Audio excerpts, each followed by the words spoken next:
Let's just say hypothetically that you have one credit card in your name and it's a $5,000 credit limit. And let's just assume that you use $2,500 of that credit card each month. You use half of it for your ongoing monthly living expenses, and you then pay it off in full before the day that the payment is due. That's common for most people, and it's really what you should be targeting here. But even though your balance is back to zero every single month, the dollar amount that you used at the time that your statement closed will actually be the balance that's reported to the bureaus. And in this example, that would be the 50% amount. So using 50% or more of your available revolving credit, it can actually hurt your scores badly, and it can constantly hold you back, even if you're paying your credit cards in full every month. It gets even worse if you're revolving balances from one month to the next. But by increasing the limit on this account, you can reduce the negative impact. And here's the thing, guys, the more you grow as an investor and as a business owner, the more you can and you will want to use your credit for larger and larger purchases, which is going to stack the rewards very quickly for you. Looking at my own personal credit card account here, folks, we can dive directly into the transaction history of this account and take a look at just this year alone. This one credit card has had $194,616 worth of spending and rewards back to me.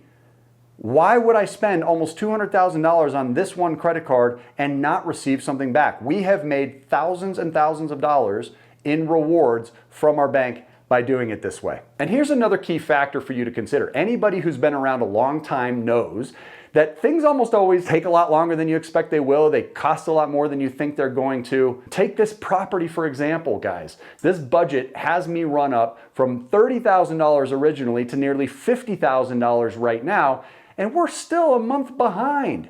This stuff happens. If you're not prepared, you are in trouble. So it's really important to always be adding, and we all started from nothing. So you can do it too, even if you are starting from zero. Now let's say that your credit limit is raised from that $5,000 starting point to say $7,500.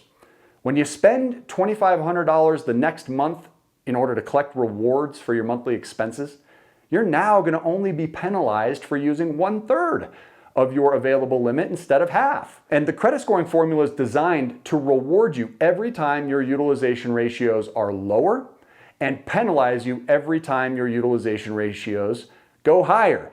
Now let's assume that you increase your limit again 3 to 6 months down the road to $10,000. When you spent the same $2,500 in the monthly expenses, your utilization ratio is now just 25% from 1/3 in what was originally 1/2. And you just repeat this process over and over, it will force your credit scores much, much higher than they are now. And if you still doubt at how important this is, let's go to my personal credit. Now, according to my profile here on Credit Karma, if I were to just open up my TransUnion credit score, it shows I have an 811. That's down 10 points. That's as of August 5th. Next update will be in 2 days. And you can see that here at the bottom, I've got a 0% utilization ratio.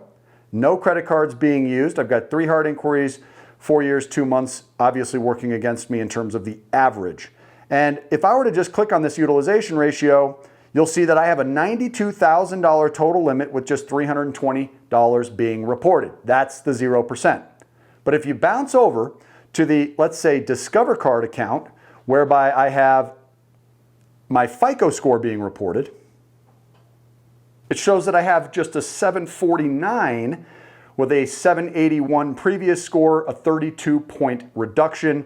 Total accounts still 23, length of credit 15 years, and just 3 inquiries. Now, if I were to go down into the revolving credit section, you see that 16% is being used. The only difference, aside from this being the FICO credit scoring algorithm versus the Vantage credit scoring algorithm, make sure you turn into the video that we'll produce discussing the differences between the different credit scoring algorithms. But if that's the only difference, we see a $17,652 amount being used out of $92,000.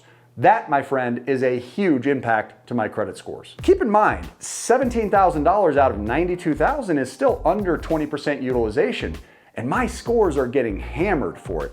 So we can see that it's really important to keep these utilization or debt to available ratios really, really low. And there are 2 ways to increase your limits as one way of keeping those utilization ratios low. Many lenders and credit card providers will even include a request credit limit increase button on the either website or app.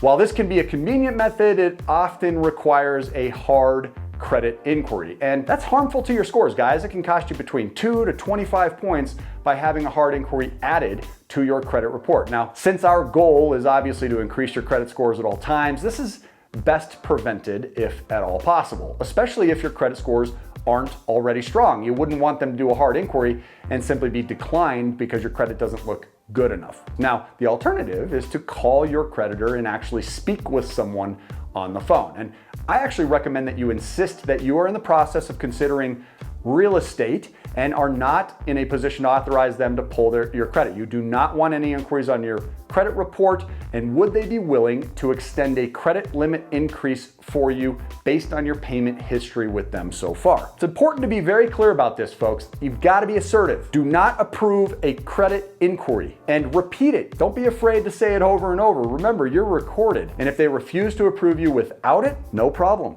Simply move on to your other accounts and repeat the process 3 to 6 months later. Eventually, you might decide that once your credit is strong enough, you could withstand the credit inquiry, and it'll even help assist you in getting a higher approved limit with it than without it. So you might be able to get more money and jump straight to $10,000 limits and skip the $7,500 if you're willing to pony up the inquiry. You may decide that the small negative impact of that inquiry, being 2 to 25 points, is actually worth the additional increase that you'll get from the credit limit being extended, which reduces that utilization ratio and is worth 30% of the score. Now, because there are even better strategies for reducing your utilization ratios, which we do discuss on the coaching session calls as well as in other videos, we do generally avoid inquiries when possible, even though they really are only affecting that 10% of the score. So we really try and reduce those. I met between 3 or 4 inquiries depending on which bureau you're looking at right now. We're here to help you use credit wisely. I do want to emphasize that, never to access money recklessly or to use it for unnecessary spending. And when we increase these limits here, guys, it's only to increase your credit scores and your borrowing power, and doing so will help you get the best rates possible and also the best tools that can be leveraged in order to quickly grow your cash flow through new income streams. And it will also help you accelerate the elimination of debt. We do not believe in the Robert Kiyosaki long-term debt is cheap roadmap. That is far too risky for our audience. If you like the idea of being completely debt-free but still relying on these types of tools to get you where you want to end up, make sure you smack a like on this video and become a subscriber, baby. We're going to get you where you want to end up financially. We'll see you on the next one.